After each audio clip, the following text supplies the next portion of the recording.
ఎక్కడెక్కడ అమెరికన్స్ ఉన్నారు వాళ్ళు కొడుతున్నారు. అదే టైంలో నిన్న శ్రీలంక దగ్గర ఆ ఇన్సిడెంట్ జరిగింది మీరు చెప్పింది. ఒక ఇరానియన్ నేవల్ షిప్ మన విశాఖపట్నంలో మన మిలన్కి వచ్చారు, మిలన్ 2026కి వచ్చారు, which is a naval exercise. అన్ని దేశాల నుంచి, చాలా దేశాల నుంచి వచ్చారు. దాంట్లో ఫోటో కూడా పెట్టారు నిన్న వాళ్ళు మాట్లాడుతుండే విశాఖపట్నంలో ఉండే వచ్చిన షిప్ అంతా. కానీ దాని తర్వాత వాళ్ళు రిటర్న్ వెళ్తున్నారు.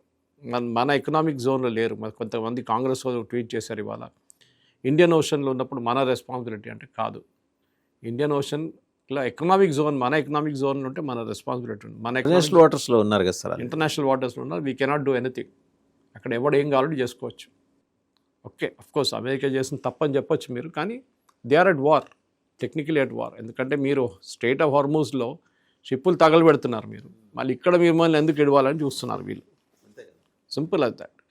ఇప్పుడు నిన్న అన్నారు ఎవరో దాంట్లో, నిన్న అక్కడ జరిగిన అగ్ని ప్రమాదంలో స్ట్రెయిట్ ఆఫ్ హార్మూజ్లో ఒక షిప్ మీద ఫైర్ చేసిన 2 ఇండియన్స్ చనిపోయారు దాంట్లో. ఇప్పుడు మనం కూడా అడగవచ్చు కదా, ఏం యాక్షన్ తీసుకోవాలి ఇరాన్ వ్యతిరేకంగా అని చెప్పేసి.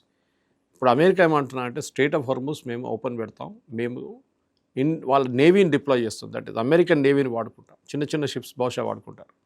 But we will ensure that the strait of Hormuz remains open. ఎందుకంటే 20-30% ఆయిల్, లోకంకి వెళ్ళే ఆయిల్ ఆ రూట్ నుంచి ఫ్లో అవుతుంది. చిన్న ఒక రూట్ అది, అట్ ద నారోయెస్ట్ పాయింట్ 31 కిలోమీటర్లే వెడల్పు. దాంట్లో యాక్చువల్ సెయిలింగ్ పార్ట్ 3-4 కిలోమీటర్లే వెళ్ళొచ్చు, మిగతా అంతా చాలా మటుకు ఇసుక ఉంది, శాండ్ ఉంది. చాలా కేర్ఫుల్గా తీయాల్సి వస్తుంది షిప్ అక్కడ. అది కూడా పెద్ద షిప్స్, ఇది హ్యూజ్ హెవీ షిప్స్ కదండి. మనం ఆయిల్ ఒకటే అనుకుంటాం, ఆయిల్ కాదు. 40% ఫర్టిలైజర్ వరల్డ్ ఆ రూట్ నుంచి వస్తుంది. పెట్రోకెమికల్స్ 30% పెట్రోకెమికల్స్ అక్కడి నుంచి వస్తుంది. సో ఇది ఏదో మనం అనుకుంటాం. ఎందుకంటే ఇప్పుడు టైమ్స్ ఆఫ్ ఇండియా రిపోర్ట్ వచ్చింది, కూరగాయలు మన దగ్గర రోడ్డు మీద అమ్ముకుంటున్నారంట ఎక్స్పోర్టర్స్. ఇప్పుడు అక్కడికి వెళ్ళాల్సిన కూరగాయలు వెళ్ళట్లేదు, కంటైనర్స్ వెళ్ళట్లేదు ఇప్పుడు. సో ఇక్కడ ఇండియాలోనే అమ్ముకుంటున్నారంట వాళ్ళు at dirt cheap rates, rock bottom prices. Basmati rice, దాని ఎక్స్పోర్ట్స్ కూడా ఎఫెక్ట్ అయిందంట. సో మన దగ్గర అడుగుతున్నారు ఏంటంటే, భారతదేశంలో పెట్రోల్ పెరుగుతుందా, డీజిల్ పెరుగుతుందా అంటే కాదు, అది మనం మేనేజ్ చేసుకోవచ్చు. రష్యా ఆల్రెడీ ఆఫర్ చేస్తున్నారు. ఇప్పుడు వ్లాడిమిర్ పుటిన్ ఏమన్నారు, మా భరోసా మా మీద, మాకు ఎవరి మీద భరోసా ఉందో వాళ్ళకి ఇస్తాం మేము. యూరోప్కి దేనికన్నా ముందు మేము గ్యాస్ ఇచ్చాము, కానీ యూరోప్ ఏం చేశారు, ఒకరోజు మాకు వద్దు మీ గ్యాస్ అని చెప్పారు. ఇప్పుడు నేను మళ్ళీ నా దగ్గర అడుగుతున్నారు, నేను ఇచ్చారనుకోండి, మళ్ళీ 2 వారాల తర్వాత అన్నీ నార్మల్ అయిపోయిన తర్వాత మీ గ్యాస్ ఎక్కర్లేదు మాకంటే మీరు ఎందుకు చేయాలి? I will go to countries which will stay with me అంటున్నారు ఆయన. మాతోడు ఎవరు ఉంటారో వాళ్ళకే మేము గ్యాస్, ఆయిల్ ఇస్తాం. సో భారతదేశానికి కూడా ఆయిల్ ఇవ్వడానికి రెడీగా ఉన్నారు వాళ్ళు. బహుశా ఇంకో 2 వారాల్లో మనం అక్కడి నుంచి కొనడం కూడా మొదలు పెడతాం, రష్యా నుంచి. యూఎస్ కూడా ఏం చెప్పలేరు, ఎందుకంటే ఇప్పుడు మాట్లాడటానికి లేదు కదా, ఎందుకంటే వాళ్ళే చేశారు ఈ మెస్సప్ అంతా. కూడా స్ట్రెయిట్ ఆఫ్ హార్మూజ్ మీరు మెయింటైన్ చేయండి, ప్రాబ్లం ఉండదు. ఎందుకంటే స్ట్రెయిట్ ఆఫ్ హార్మూజ్ నుంచి వచ్చే ఆయిల్ అంతా మోస్ట్ ఆఫ్ ఇట్ ఏషియాకి వెళ్తుంది. ఎక్కువ చైనా, తర్వాత మనకి చైనా అండ్ ఇట్స్ ఏషియా. ఇది సో న్యాచురల్లీ మన సెల్ఫిష్ ఇంట్రెస్ట్ దాంట్లో ఉండాలి వాసుదేవన్ గారు.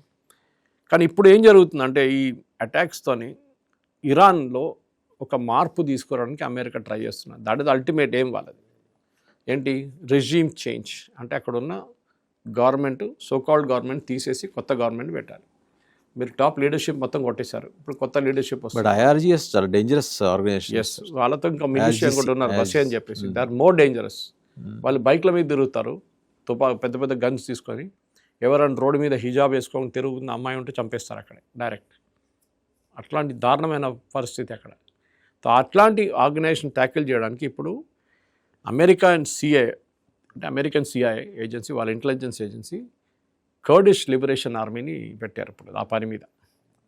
వాళ్ళకి ఆయుధాలు ఇచ్చి కొంచెం కొన్ని కన్ఫ్యూజన్ ఉంది. నిన్న రాత్రి నుంచి పీట్ హెస్గెత్ వాళ్ళ వార్ సెక్రటరీ ఆయన ఏమన్నారంటే, ఆపరేషన్ స్టార్ట్ అయిపోయింది, మేము ఆల్రెడీ మొదలు పెట్టాము. కానీ ట్రంప్ మాట్లాడిన దాంట్లో కొంచెం డిఫరెన్స్ ఉంది.